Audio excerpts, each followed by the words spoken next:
Welcome back, guys. I'm Zell, and today we're talking screws. This ended up being a two-part drinking and thinking, so this is part two. And I did that just because it got too long. The whole screw issue is pretty deep, and I didn't want you guys to, if you chose not to listen to this mess, I didn't want you to have to cut off in the middle of the video or go, oh God, Zell's boring me. So anyhow, into the screws.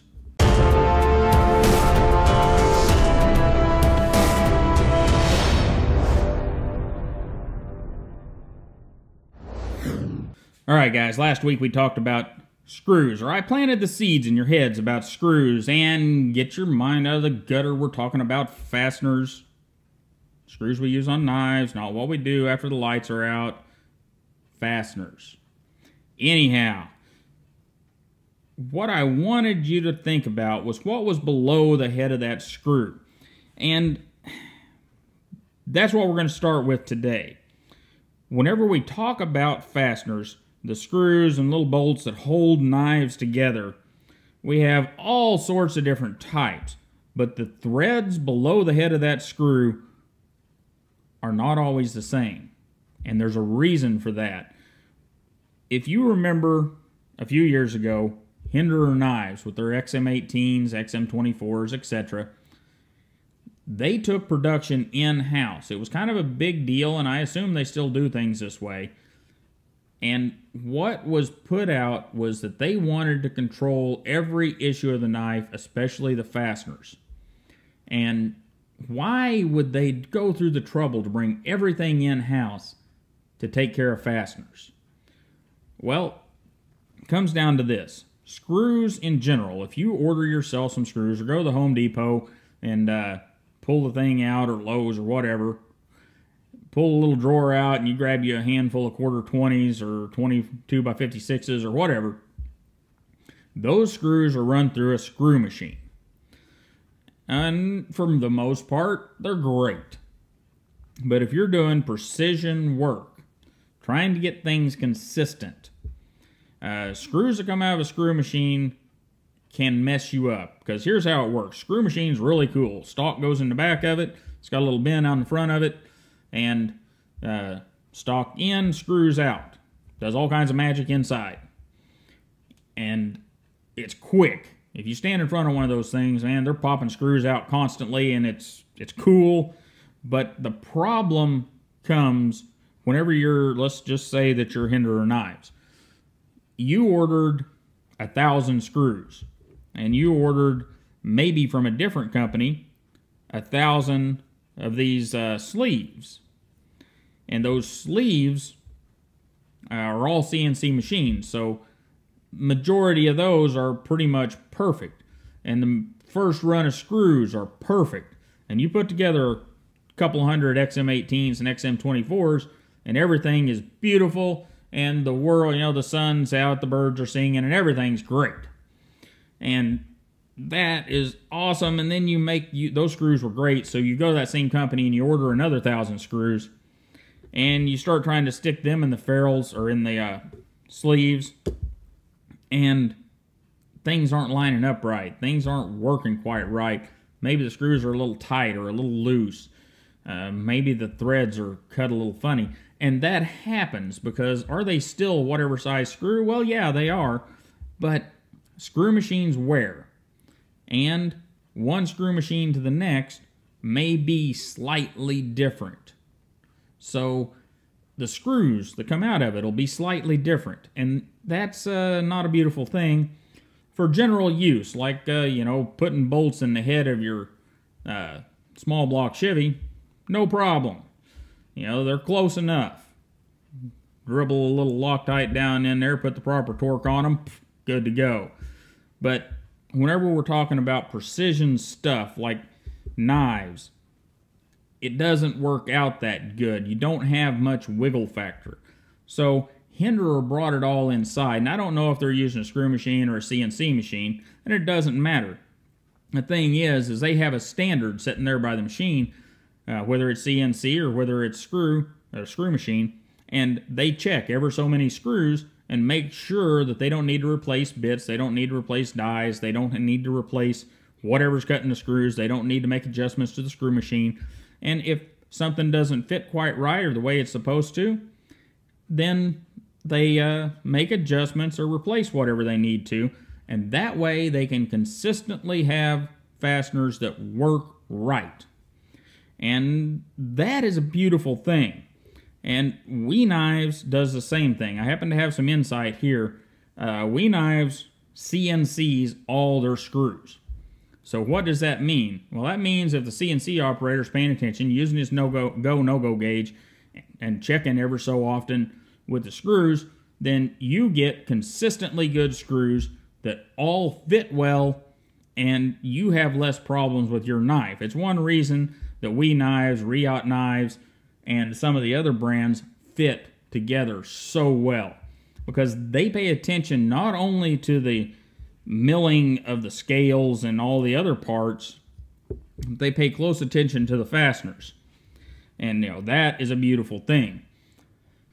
So now that we have a little bit of insight of what happens below the head of the screw, let's talk a little bit about aesthetics. Whenever you make a knife, you got some crazy knives out there. Now, let's take this 620. Well, that's a crazy looking knife, but the problem is copywriting or patenting anything about this knife is very, very hard. It's nearly impossible to actually patent a knife design unless you have something like a G&G Hawk lock or an SLS lock or Benchmade's new Axis lock that they've got in the Anthem. It's hard to patent a look. Ask Apple. They were somewhat successful, but it was more of a trade dress thing than it was patents or trademarks. And that's a whole different legal mess. But so one way the knife companies differentiate themselves is screws or blade holes.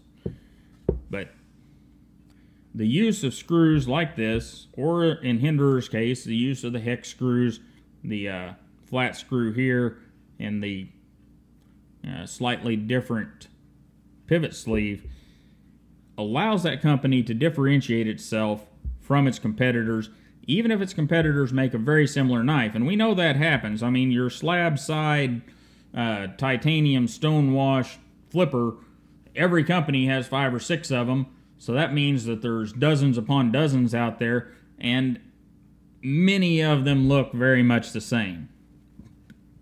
If there isn't a differentiating factor on those knives, you could confuse them one brand for another and all kinds of stuff. So that is one reason for the proprietary screw heads. Is it a beautiful reason? No, but it's a reason that I can kind of understand. And even though I may not be a big fan of the proprietary screws, I get what they're saying. To keep themselves differentiated from the rest of the pack, they want to have that fastener. And, well, we'll move on. The last thing about screws that really gets under my skin is how the screw's made, the material, and how the recess or the lift for your driver is done. Whenever we're talking about Torx screws, which many knives are put together with Torx screws, it really has to do with the depth of that recess, how far they broach that screw in a screw machine, however it does its thing, and how deep that is in that screw. Spyderco generally does a fair job of getting them deep enough that you can stick a driver down in there, not twist the driver, and not strip the screw. They also generally use hard enough screws that you can do that, and that's another factor. But that is a big thing. If you're going to lift like we does for their inverted Torx screw or star screw, it's got to be high enough that I can stick that driver down on there and I can turn that driver and not mess up the screw. And if you're conscious of what you're doing with We Knives, you can pull that off. But in some ways, I kind of wish we would go a little taller, and I wish most companies would go a little deeper with their Torx screws. The Hinderer knives are a very good example. We'll keep picking this guy up. They've got hex right here, your standard Allen keys, and Anytime you stick an Allen key in that thing, you're in no fear of twisting that Allen key. You're in no fear of stripping that screw out. It's just a beautiful, beautiful thing. And it's those little touches with the fasteners that really make me a happy guy. So if you're gonna do whichever way you do it, if you're gonna go high, if you're gonna lift, or you're gonna go recess, make it deep enough or high enough that I'm not gonna strip my drivers. One last complaint is whenever you have standoffs or you've got a threaded tube through a backspacer that's not anchored, you better send me 2 drivers. Or you better make it really darn easy for me to access that second driver. I understand why the knife companies don't send 2, because whenever you get up past a couple $100, most people are not going to take the knives apart. Now, I'm a weirdo. I'm going to take the knife apart anyhow, but most people aren't. So they are throwing the driver in there to make sure that us reviewers don't fuss, but they really should send 2 if we have something like what we have here going on with this Spyderco. Now, these are Torx screws, so no big deal, but both those screws screw into that standoff. So that's kind of a big deal if we're dealing with some kind of, snake eye screw or star screw or something like that. Now, some companies do. Your Southern Grind, you can get a full set of their tools for like $15. And I'm not going to complain too much about that. If you need a star driver, Blade HQ has them for like $3.77 or something crazy cheap like that. So that's fine. I can get it, and it's easy. Now, if that thing is like a Hinderer Armor's tool and costs me $40 or $50, no. Now, granted, you don't have to have the Hinderer's Armor tool to take a Hinderer knife apart, but some of these custom screw heads have to have very specific drivers, and they're very expensive. Don't like it, don't do it. You're just ticking me off whenever you do that. So, anyhow, guys, to kind of wrap all this up, am I a fan of the screw heads whenever we have things like the star screws or like the dumbbell screws that Custom Knife Factory likes to use, or the triangles that I think it's Microtech that uses? No, I'm not, but I understand it. They want to differentiate themselves from their competitors, and the screws are a good way to do it. And if they send me the proper drivers to take care of this, good quality drivers, I'm still going to fuss, but I'm not going to be condemning them. I'm not going to go all Nick Shabazz on them. But the other thing, and the more important thing, I think, is the quality of the screw. The height of the lift in the case of these star screws, or the recess in the case of the Torx screws and hex screws, and the hardness of the screw. Those are the most important things to me, because if I have the drivers, I don't want to goof up the screw, and I don't want to strip out the driver. I have a pile of junk T6 drivers because knife makers insist on using T6 where they don't have to. If you're a knife maker out there and you're making knives, and this includes us here at Todd Knife and Tool, we do not use T6 unless it's an absolute necessity. T8 is as small as we go, except in cases where it's a screw that's hidden somewhere, or it just is the only option. Because we don't like T6 drivers, and we know you don't like T6 drivers, so we will make something bigger, a cutout in the frame, where like we got the star screws here on this one. If we have to make this little recess a little bigger to get the T8 in there, if we can pull it off, we're going to. Because we don't like those T6s either, and nobody likes them. They are the worst screw in the world, and it doesn't matter how good the steel is. It doesn't matter. They suck, okay? That's it.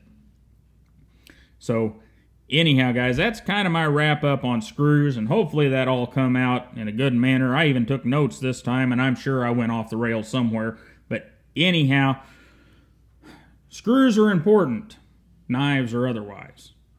And having screws made to fit your knife, having screws done in the manner that we's doing, the manner that Hinderer's doing, the manner that Riate does them, is a beautiful thing.